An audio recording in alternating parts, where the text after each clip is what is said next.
Hey, what's up, everybody? It's Nickolas Wildstar, candidate for mayor of Fresno. What's up? What's up? I'm out here in Fresno with Aaron Abeytia of KMJ. We're out here about to tape at Cumulus Radio for Ballot Boxing, right? Yes, sir. All right, and he got a wonderful voice, doesn't he, everyone? He's meant to be on radio. But yeah, we're going to take a quick taping. I thought I'd let you guys tune in for that and get a special preview of what's to come, all right? So here we go. Now, I don't have my gimbal, so work with me. Yeah, that'll be all right. We'll make it work. Or my, what is it called? The tripod deal. All righty, here we go. We're going to press record and do it live to tape. All right, cool. Joining us this weekend on Ballot Boxing is Fresno Libertarian mayoral candidate Nickolas Wildstar. Nickolas, welcome. Hello, welcome. Thank you. I appreciate you having me on the show. It's great to talk to you. I read a lot about your bio last night as I wanted to just see what the third-party candidate. You know, that's, I'm sure, something you get a lot. Oh, yes, all the time. I've talked to many guests over the years about the Republican and Democratic, staples. That is the two-party system of our country. Absolutely. And those who are outside of that often tend to be overshadowed, which I think is a shame because, as we often say, in the middle is where all the good stuff is. You're right about that. And that's why I appreciate you having me on the program today, is because I have been highly ignored in this election so far. I mean, so far I've had one, I guess, expose or article in the GV Wire, and it mainly just spoke of all of the candidates that were running for mayor instead of Dyer and Jans, but it only mentioned me briefly. Ever since then, I haven't gotten any publicity whatsoever. So it's unfortunate because it is a nonpartisan race, so there shouldn't be any, prejudice against any other party. But unfortunately, it seems like political parties have taken over, our mainstream media and independent media as well. So because I am a third-party candidate, I am often asked by voters, what party are you with? Even when I'm going around collecting signatures or just introducing myself as a candidate. And when I tell them I'm not a Republican or a Democrat, they automatically get a smile on their face. So I know that's a good thing. But with me being a Libertarian, it is a bit difficult to get exposure. So I just do the best I can to kind of be my own publicist and marketer. So I'm doing a Facebook Live right now, and I do my best to promote myself on Instagram, YouTube, Twitter, pretty much just use the social media outlets to get as much, notice as possible. We've had Jerry Dyer and Andrew Jans on the show. Obviously, we know both of those gentlemen's political stances. They've been in the spotlight for quite some time. Yes. And, there's a lot of traits about Democrats and Republicans, and just with name association, you're able to identify relatively easily. Libertarians, on the other hand, become quite more difficult. It's complex, as a lot of people tend to say that it's the kind of socially liberal people, fiscally conservative, but right. I find that to be a major stereotype as it pertains to libertarians. Views are much more diverse, absolutely, for lack of a better term. How would you describe your platform? Very libertarian. I would say even socially libertarian, yet again has that fiscal responsibility that we seek from our, Republican Party that we, of course, don't receive. And it's funny that when people ask me what's a libertarian, they seem confused because when I say we're just promoters of freedom, they tend to think that's just a complex, or complex idea in itself. But mainly we're just promoters of the idea that live and let live. If you're a peaceful, civil person, then you should be free to do as you please, just as long as you're not harming anyone else. And we're taking it to the limit to where we feel like our politicians or any policies that are created to structure society, that it should be revolving around that sentiment of live and let live, freedom, liberty, and justice for all. And these are the principles that this country was founded on. We just take them to heart to, again, fight for it through the political system. So I guess my position as a libertarian is more extreme. Even in libertarian circles, I get ostracized a lot because of my views. One of the things I would like to do as mayor of Fresno is create a public bank, which is, I guess, viewed as highly social, as a socialist type of idea. But it has major benefits to the society as well as, of course, people of the community. If we create a public bank where, for instance, here in Fresno, we have the cannabis industry, or in California in general, they're unable to bank with major banks. So they either tend to keep that money hidden away, tucked away. But if you give them an outlet like a public bank where they can now deposit that money, now people of the community have an opportunity to benefit from that. So those people of color, black and brown, or et cetera, that are discriminated against by the banks are now able to go into that public bank and get an interest-free loan without discrimination. So it's an easier avenue. And again, we're just taking out the corporatocracy of it all. Public banks are something that we've seen floated. We only have, as far as I know, one in this country. Out of state, I've heard some in Sacramento wanting to do that for the same reason you mentioned, to help the fledgling cannabis industry, albeit legal. It's very much challenged at the moment. Any other municipalities you know of that have thought of forming a public bank, at least here in California? Not in California, no. I know that it's highly proposed by Bernie Sanders and the Democratic Socialists of America, which is why I said it's, with me proposing that as a libertarian, it's sort of shunned on. But again, we have to kind of find that bridge that's going to marry the Republicans and the Democrats, because there is a fiscally responsible way to provide social programs like welfare and food stamps, etc., that public assistance that people need, only it doesn't have to come out of taxpayers' pockets. Or if it does, it should be voluntary at least.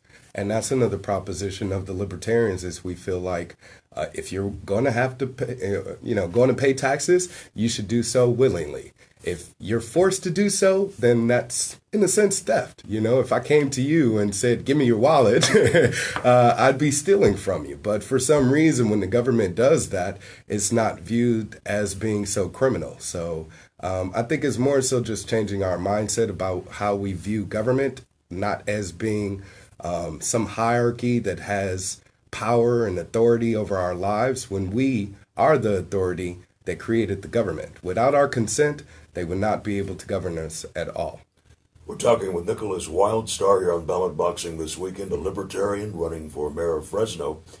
You are at the gun show in Fresno today.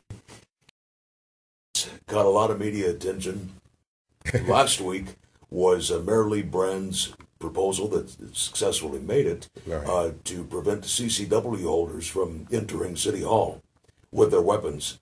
And that kind of had some weird unification in the sense that the police chief, Mayor Brand, who is a registered Republican, and then some of the more liberal council members supported that policy. Right. One of the most outspoken critics of it was Gary Bredefeld, and who is a staunch conservative. What is your stance on CCWs? And I understand you have a proposal to make Fresno a constitutional carry city. It's a bit radical. Yes, an extreme. See? Yes, I would like to make Fresno a constitutional carry-only city. I feel like licensure is an extreme infringement upon our natural right to defend ourselves and protect ourselves as individuals. That's actually was the premise and creation behind the Second Amendment. And it says shall not be infringed, period. But again, we see now Republicans attacking our gun rights as well as Democrats. So with me being a libertarian, now we are the only pro Second Amendment party, so if you're out there and you love guns, hey, you need to become a libertarian. Or if you don't like guns, I mean, myself, I personally don't like guns, but I don't like being defenseless even more. And I feel like that's something that people that are against guns need to consider, is although you may not feel like guns are unnecessary, you shouldn't have the power or authority to exact that idea or prejudice upon someone else. You shouldn't be able to prevent me from naturally being able to protect myself. So yes, with us being now the pro Second Amendment Party, we have acquired a table at the gun show at the Fresno Fairgrounds. So it's from 9 till 5 p.m. or 5 p.m. today, Saturday, and then again 9 till 4 on Sunday. So if you guys are in the Fresno Fairgrounds area, come on down. Libertarian Party of Fresno, we need new members. We are a growing party. We are the third largest party in America. And here in Fresno, we're doing our best to develop the party locally. So come on down, meet the candidate, myself, I'm running for mayor of Fresno. And yeah, let's talk. Now, federal law supersedes state law. State law supersedes local law. Mm-hmm. However, as we've seen with cannabis, that being one major example, the state has essentially said we don't really much care what the feds have to say, as that the substance is still illegal under federal law, although during the Obama administration, the policy was look the other way, essentially. I'm just curious, what do you foresee as being a challenge to making Fresno a concealed carry city or open carry city, whichever would be more likely to pass, as California is certainly not an open carry or concealed carry small permit process type of state. Right. Well, in my proposal to eliminate licensure and fees altogether, whether it be a business license or a gun license, I don't feel like we, the people, should have to pay exorbitant fees just to conduct our normal day-to-day lives, in whatever aspect it may be. So with that being said, of course, all of the officials that are sworn to be public representatives, they did take an oath to uphold the United States Constitution. And that's exactly what I'll be doing to the fullest extent. And I expect any city official that is taking that same oath to uphold it to the same degree. So I'll be expecting our law enforcement personnel to, do their duty, their civic duty, and protect that, Second Amendment right for all citizens, especially as a black man.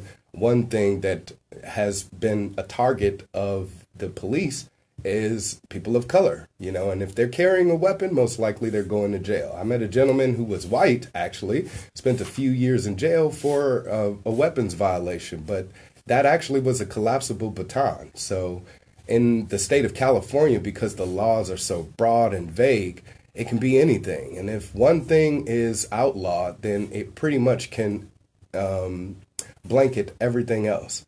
So if we want to eliminate the prejudices of gun laws, their racist nature, especially here in California, the Mulford Act didn't even come along, until the Black Panther Party decided to exercise their freedom, to carry a weapon. And again, we still should be able to exercise that freedom. It's just up to our city officials and our public representatives to respect that. Nickolas Wildstar, Libertarian candidate for Fresno Mayor. Been a pleasure to have you. Radio always moves fast, so I'm sure this felt like just a flash. I know. I got more to talk about. Well, we'll have to have you back at some point. Oh, please do indeed. It's a pleasure to have you. Thank you for coming on. And thank you for having me. Thank you for everyone and for listening. All right. We're in the books. Oh, wow. Okay. Yeah, that did go fast. Oh, yeah.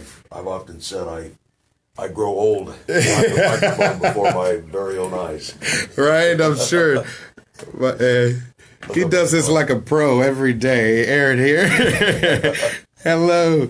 And everyone, I hope you enjoyed the show. You will be able to tune in live. Tell them where, if you could, Aaron. Yeah, we'll be on at 3 o'clock tomorrow afternoon, Saturday afternoon, 105.9 FM, 580 AM. And we'll be on the KMJNow.com website. All right. So this will be on podcast. Excellent. Wonderful. Well, thank you again, Aaron, for having me on. I truly appreciate it. And so does the Wildstar 2020 campaign. and all libertarians nationwide, because we don't get much publicity. So I just want to say thank you to all of you for tuning in, and I hope you enjoyed the interview. This is all still new to me, but it's about getting the marbles out of your mouth, and it's unfortunate that us libertarians don't have the opportunity to speak more about our position on issues. And me especially, being the candidate for mayor of Fresno, and have yet to be given the amount of exposure as the top two leading candidates. And it's mainly because of money. I don't have the money that they have, and I don't need it. I just need 1 million votes. Like I said, 1 million votes.